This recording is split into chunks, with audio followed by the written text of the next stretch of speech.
Hello दोस्तों, नमस्कार। स्वागत है आप सभी का एक बार फिर से हमारे करंट अफेयर के सेशन में। तो चलिए शुरू करते हैं आज के पहले क्वेश्चन से। तो पहला क्वेश्चन हमारा है, विश्व ऊर्जा कांग्रेस 2024 का आयोजन किस देश में किया जा रहा है?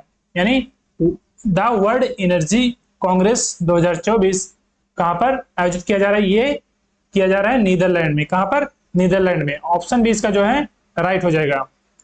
कौन सा? Option B. और नीदरलैंड की राजधानी क्या है, आप लोग बताइएगा। नीदरलैंड की राजधानी है एम्स्टर्डम। एम्स्टर्डम, याद रखिएगा। यहां पे किया जा रहा है विश्व ऊर्जा कांग्रेस 2024 का आयोजन। नेक्स्ट क्वेश्चन है, और इसके बारे में देख लेते हैं। प्रदीप कुमार दास, अध्यक्ष और प्रबंध निदेशक, भारतीय अध्यक्ष ऊर्जा विकास एजेंसी लिमिटेड ने नीदरलैंड के रॉटरडैम में, कहां पर आयोजित किया जा रहा है? रॉटरडैम में आयोजित विश्व ऊर्जा कांग्रेस के 26वें संस्करण में भाग लिया। उन्होंने यह भी कहा कि भारत अक्षय ऊर्जा स्थापित क्षमता में विश्व स्तर पर चौथे स्थान पर है, यानी फोर्थ स्थान पर हमारा इंडिया है अक्षय ऊर्जा उत्पादन में। नेक्स्ट क्वेश्चन हमारा है, अमिताभ चौधरी को किस बैंक के एमडी और सीईओ के रूप में नियुक्त किया गया? फिर से पुनः नियुक्त किया गया इन्हें, यानी उसी बैंक में थे ये एमडी और सीईओ, इनका कार्यकाल बढ़ा दिया गया है। तो किस बैंक के थे ये? एक्सिस बैंक के थे। किस बैंक के? एक्सिस। ऑप्शन है इसका राइट हो जाएगा, एक्सिस बैंक के। एक्सिस बैंक ने हाल ही में अमिताभ चौधरी को बैंक के एमडी और सीईओ के रूप में फिर से नियुक्त किया है। एक्सिस बैंक के बोर्ड ने अमिताभ चौधरी को जनवरी यानी 1 जनवरी 2025 तक इनका कार्यकाल बढ़ा दिया गया है, और इनका जो है 3 साल का दूसरा विस्तार, ये दूसरी बार इनको विस्तार मिला है।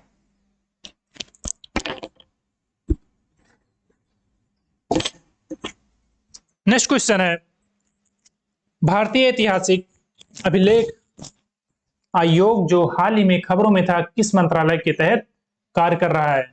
तो बताइए किस मंत्रालय के तहत कार्य कर रहा है? भारतीय ऐतिहासिक अभिलेख आयोग, Indian historical records commission.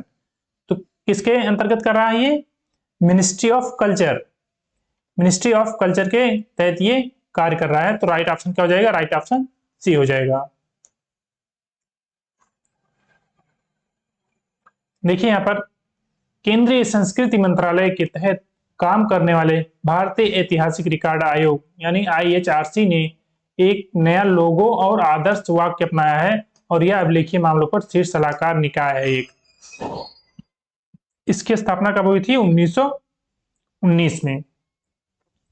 Next question है, भारत की पहली बहुउद्देशीय ग्रीन हाइड्रोजन पायलट परियोजना किस राज्य में शुरू की गई है?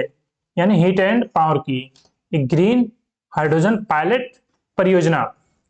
पायलट परियोजना मतलब कि जब कोई योजना बनती है उसके किसी निश्चित क्षेत्र में पहले लागू किया जाता है कि इसके परिणाम क्या क्या हो सकते हैं।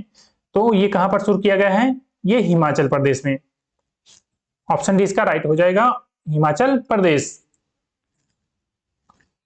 SJVN लिमिटेड ने हिमाचल प्रदेश के झाकड़ी में, कहां पर? झाकड़ी में 1500 मेगावाट नाथपा झाकड़ी जल विद्युत स्टेशन में भारत की पहली बहुउद्देशीय हरित हाइड्रोजन पायलट परियोजना शुरू की है। और यह परियोजना जो है हरित ऊर्जा, हरित हाइड्रोजन और 25 किलोवाट ईंधन सेल का उपयोग करके बिजली भी उत्पन्न करेगी। ठीक है। नेक्स्ट क्वेश्चन है, सुब्रमण्यम धारेश्वर का निधन हो गया। ये किस लोक नृत्य से के प्रसिद्ध गायक थे? किस लोक नृत्य के प्रसिद्ध गायक थे? ये थे यक्षगान के। किसके थे? यक्षगान। और ये कहां का लोक नृत्य है? ये है कर्नाटक का। कर्नाटक का ये लोक नृत्य है यक्षगान। और ये गरबा कहां का है? ये गुजरात का है।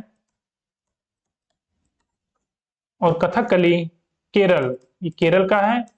और जो कथक है ये उत्तर प्रदेश का है। नेक्स्ट, और इसके बारे में देख लेते हैं इनके बारे में। ये प्रसिद्ध यक्षगान गायक सुब्रमण्य धारेश्वर का निधन, जो 67 वर्ष की आयु के थे, इनका हो गया है। और ये अपनी अद्भुत आवाज के लिए भगवत श्रेष्ठ की उपाधि इन्हें मिली थी। इसके नाम से प्रसिद्ध थे, भगवत श्रेष्ठ के नाम से, और इन्होंने 46 वर्षों तक यक्षगान के क्षेत्र में सेवा प्रदान किया है। नेक्स्ट क्वेश्चन है, हाल ही में आपदा प्रतिरोधी बुनियादी ढांचे पर अंतरराष्ट्रीय सम्मेलन का 6वां संस्करण कहां आयोजित किया गया है? तो बताइए, आपदा प्रतिरोधी यानी डिजास्टर रेजिलेंट इंफ्रास्ट्रक्चर कहां पर किया गया है? ये किया गया है न्यू दिल्ली में। नई दिल्ली में ये किया गया है। ऑप्शन ए इसका राइट हो जाएगा, नई दिल्ली। प्रधानमंत्री नरेंद्र मोदी की अध्यक्षता में आपदा प्रतिरोधी बुनियादी ढांचे पर 6वां अंतरराष्ट्रीय सम्मेलन नई दिल्ली में आयोजित किया गया है। बेहतर भविष्य के लिए लचीली बुनियादी ढांचे में निवेश के महत्व पर जोर देते हुए श्री मोदी ने रेखांकित किया है कि आपदाओं का प्रभाव मौद्रिक नुकसान से परे है और व्यक्तियों और समुदायों का प्रभावित करेगा ये। नेक्स्ट क्वेश्चन है, हाल ही में किस संगठन को वर्ष के उत्कृष्ट सार्वजनिक क्षेत्र उपक्रम PSU पुरस्कार से सम्मानित किया गया है? तो किसे किया गया है? ये हिंदुस्तान एरोनॉटिकल लिमिटेड यानी HAL को किया गया है। ऑप्शन सी इसका राइट आंसर हो जाएगा। देख लेते हैं, हिंदुस्तान एरोनॉटिक्स लिमिटेड को ऑल इंडिया मैनेजमेंट एसोसिएशन यानी AIMA मैनेजिंग इंडिया अवार्ड्स के में वर्ष का उत्कृष्ट सार्वजनिक क्षेत्र उपक्रम का पुरस्कार मिला है। उपराष्ट्रपति जगदीप धनखड़ ने 23 अप्रैल को दिल्ली में यह पुरस्कार प्रदान किया है। ठीक है। नेक्स्ट क्वेश्चन है, हाल ही में खबरों में रहा कालेसर वन्यजीव अभ्यारण्य किस राज्य में स्थित है? तो बताइए, कालेसर वन्यजीव या कलेसर भी कहते हैं, ये कहां पर है? ये हरियाणा में है। कहां पर? हरियाणा में। ऑप्शन बी इसका राइट आंसर है, हरियाणा। और देखिए यहां पर क्यों चर्चा में था, क्योंकि सुप्रीम कोर्ट ने अभी हाल ही में हरियाणा के यमुनानगर जिले में जो पूर्वी हिस्से में स्थित कलेसर वन्यजीव अभ्यारण्य है, इसके अंदर जो है 4 प्रस्तावित बांधों के निर्माण पर रोक लगा दी है। यानी इस पर बांध बनाया जा रहा था। 4 प्रस्ताव मिला था, जो कि पूर्व में यमुना नदी के साथ हिमालय की शिवालिक तलहटी में स्थित है। अभ्यारण्य की विविध स्थलाकृति मैदानों से लेकर 700 मीटर की ऊंचाई तक की पहाड़ियों तक है, जिसमें घाटियां और मौसमी नदियां भी शामिल हैं। इसकी समृद्ध वनस्पतियों में साल, खैर, शीशम के पेड़ भी शामिल हैं, जबकि जीवों में तेंदुए, हिरण, लगड़बग्घे और विभिन्न पक्षी की प्रजातियां पाई जाती हैं। नेक्स्ट क्वेश्चन है, खाद्य संकट पर वैश्विक रिपोर्ट 2024 जो हाल ही में खबरों में है, किस संगठन द्वारा प्रतिवर्ष तैयार किया जाता है? तो the global report on food crisis 2024 किसके द्वारा किया जाता है तैयार? ये किया जाता है खाद्य सुरक्षा सूचना नेटवर्क यानी FSIN के द्वारा ये किया जाता है। ऑप्शन ए इसका राइट आंसर हो जाएगा और ये इंपॉर्टेंट है, इसको याद रखिएगा। खाद्य संकट पर 2024 की वैश्विक रिपोर्ट यानी GRFC ने चिंताजनक आंकड़े उजागर किए हैं, जिसमें 2023 में 59 देशों में लगभग 282 मिलियन लोगों को तीव्र खाद्य असुरक्षा का सामना करना पड़ा। और ये खाद्य सुरक्षा रिपोर्ट सूचना जो है नेटवर्क द्वारा सालाना उत्पादित रिपोर्ट में 1.3 बिलियन लोगों का विश्लेषण किया गया है। और ये जो राष्ट्र है, संघर्ष, चरम मौसम और आर्थिक झटके को खाद्य संकट के प्रमुख चालकों के रूप में पहचाना गया है। और इस संघर्ष ने विशेष रूप से फिलिस्तीन और सूडान जैसे क्षेत्रों को प्रभावित किया, जिसमें 135 मिलियन से अधिक लोग प्रभावित हुए। नेक्स्ट क्वेश्चन है, प्रबोवो सुबियांतो को किस देश का नया राष्ट्रपति नियुक्त किया गया है? किस देश का राष्ट्रपति इन्हें बनाया गया है?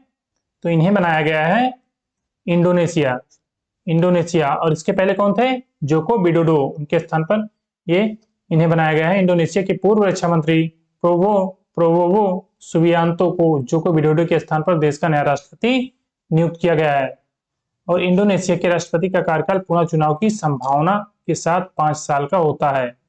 और सुबियांतो की नियुक्ति इंडोनेशिया में लोकतांत्रिक प्रक्रियाओं को उजागर करते हुए एक महत्वपूर्ण राजनीतिक परिवर्तन का प्रतीक है। रक्षा मामलों में उनकी पृष्ठभूमि उनके नेतृत्व में राष्ट्रीय सुरक्षा नीतियों में संभावित बदलाव का संकेत देती है। ठीक है, तो बताइएगा आप लोगों को सेशन कैसा था। ये हमारे आज के 10 इंपॉर्टेंट करंट अफेयर के क्वेश्चन थे।